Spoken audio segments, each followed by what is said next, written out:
Okay. So I had the most crazy experience the last couple of days, and I'm going to kind of sidetrack just a little bit from where we were talking about becoming a homeowner and actually probably try to freak you out today. That's my plan. I actually stumbled across this little thing on YouTube, which led me down this rabbit hole. And those that listen, or like those that are actually out here listening, can guarantee you probably have got down a rabbit hole. I jumped on Facebook and saw some news article, and then I clicked here and clicked there, and pretty soon an hour went by and you've learned nothing of value, but you know what's going on with the Kardashians or the latest arrest in your neighborhood or whatever. So that's kind of what I did. I jumped down a rabbit hole, but I stopped. I stopped on the rabbit hole that gave me this, 10-minute little snippet of LifeLock. I've heard of LifeLock. I've been aware of it. They've been around for a long time, but they freaked the crap out of me, you guys. Freaked the crap out of me. So they talked about these two men that just different situations. One of them had a mortgage applied for in their name.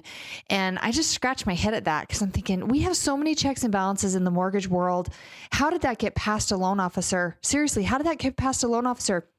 So where this came in my mind was, be patient with the people who are verifying you are who you are. You go to the bank and want to take some money out. They want a copy of your driver's license. They want to know your mother's maiden name. They want to know what street you grew up on. They want to double check things. And sometimes we're in such a hurry that it just angers us. We're so frustrated. Like, listen, I just need that $10 or $100 or whatever out of my bank account. It's mine. Give it to me. But pause for a second and realize they're just trying to make sure you are really who you are. And that was the situation with this guy. He had a mortgage and owed on his house, and it was going into foreclosure, and that's going to kill his credit. And anyways, side note there. But this is the part that totally freaked me out, is your information is out on the dark web. It is. And somebody's got your name and your photo, and then somebody stumbled across your social security number and your current mailing address, and people are selling these with Bitcoin money, and I could buy somebody, not me, I'm not going to buy this crap. Hell no. Sorry for the swear word, but no. Anyways, somebody could buy your photo for $5. Somebody could buy your social security number for $5. Somebody could buy your current mailing address for $5. You put that together, you guys, and that's pretty close to your driver's license being put together. Yes, they can get your driver's license number as well. So this is the scenario that played out. Guy driving home, driving too fast, gets pulled over. Yes, he should have a ticket. Yes, he was going too fast. Nothing really to say about that. Although as soon as he handed his driver's license to the cop goes back and checks it. Cop finds all these warrants for this guy's arrest, and he is arrested right there on the spot. He never was in those cities. He never robbed that place. He never did all that stuff. But he's found himself having to defend who he is because somebody took his identity. So as I've replayed in my mind these podcasts that we've had, guys, it is lock your credit scores, freeze your credit scores, protect your social security number. Don't give it to medical offices and hospitals. You don't have to give it to them. Protect it. Do not carry your social security card in your wallet. Do not just willy-nilly give that number over the phone to whoever Tom, Dick, and Harry is that's calling you. Verify, double check, and verify. I was just shocked. Like, I wasn't, my head is not in the sand that I'm an idiot and I don't know these things are going on. But when I watched that on that quick little video, I just thought, oh my gosh, there are some schmucks in somebody's mom's basement hacking crap all over the place, selling it for $5. And yeah, you think, okay, it's $5. Why would you, seriously, what's the financial gain there? Yeah. Well, when you have 100, what's 100 times 5? And you've done that from your basement? Yeah, you could have that sold in a matter of 20 minutes. Put that into an hourly rate. It's a pretty good gig for cyber crimes. So I am telling you guys, watch the crappy text messages that come that want you to click because somebody's trying to deposit money in your account. My favorite one this week is somebody sent me an email from PayPal letting me know, congratulations, so-and-so, and it was a legit name. So-and-so had deposited $35.50 into your account. Click here to confirm. I'm like, yeah, no, that's completely phishing. Guys, pause for just a minute. Look at what you're clicking on. Look at what the text message says. Check for grammatical errors. Pay attention to what's going on out there. It is so bad. You've got some schmucks in somebody's basement hacking things, borrowing things, lending it and selling it to the wrong person. And you could find yourself sitting in a jail cell without any type of recourse. Like, you're just screwed. There's nothing you can do.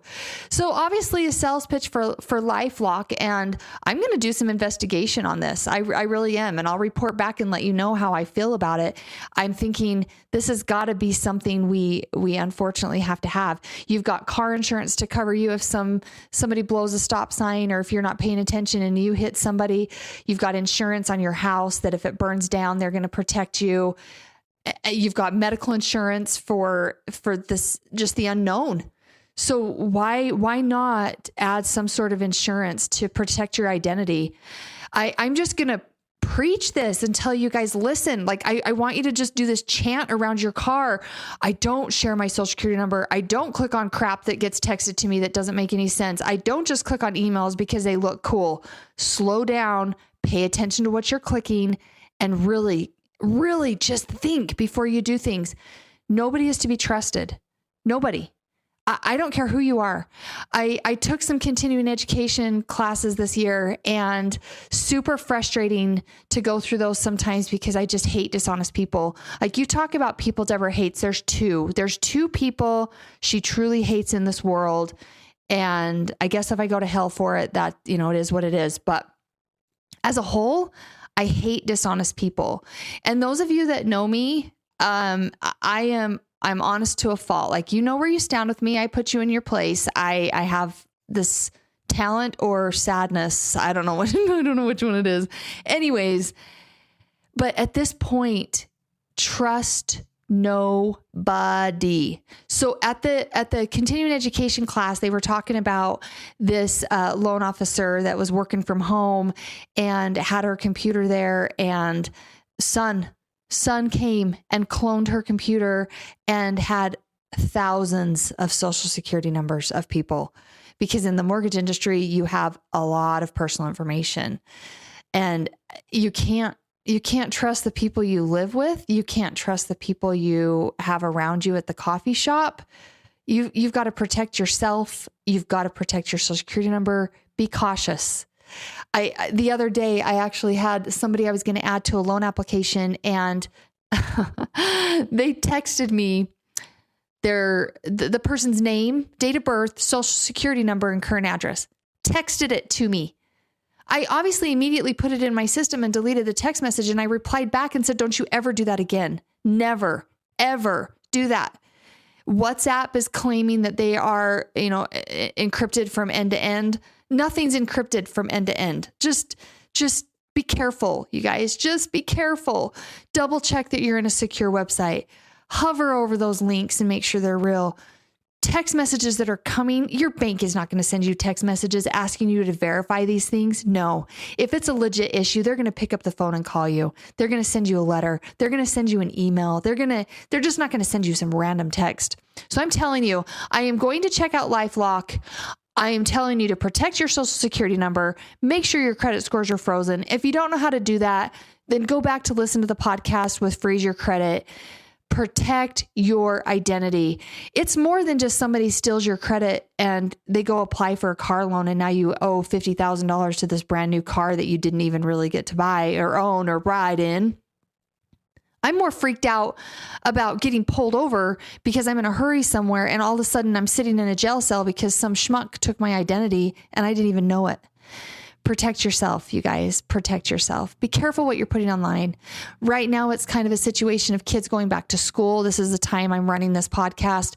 There's posts all over Facebook that, oh, my little Liliana is starting first grade at ABC school, and her teacher is Mrs. Smith, and she loves pizza. And I'm like, oh my gosh, that's sex traffickers best friend right there is those social media posts. So anyways, here's me on my soapbox. Protect yourself. Did I tell you should protect yourself? Trust no one. That's just the way that it is.